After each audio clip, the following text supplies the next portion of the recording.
Hujapika? Sijapika ndio. Kama unataka chakula mlete mwanamke wako aje kupikia. Siwezi mimi nikapika chakula kaenda kukitumikia kwa mtu mwingine.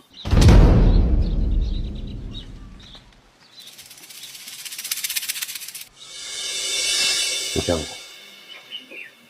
Mbona unajibu hivyo?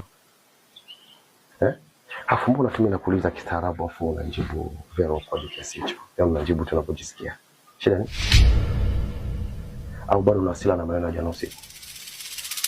Kwa akili yako yale maneno uliniambia jana ulitaka nifurahishe, ulifikiri nimefurahi, nimeenjoy, Au yalinifanya nisilale usiku kucha nalia?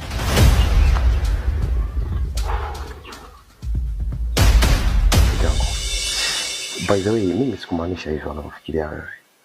And it was not my intention. Halafu kwa maisha gani tulionayo? Ama kwa maisha gani nilionayo mimi?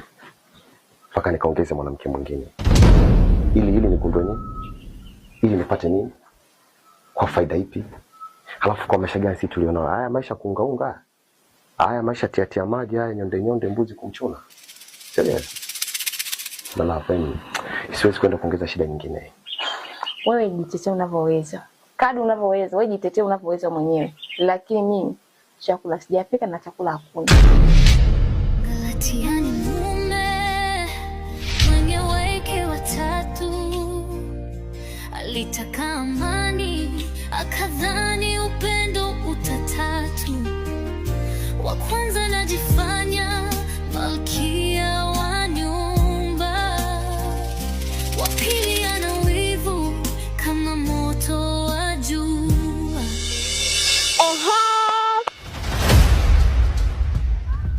Afadhali nimekuona.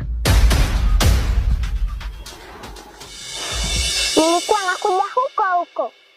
Kwa nini umemshauri babangu kwa mwanamke mwingine?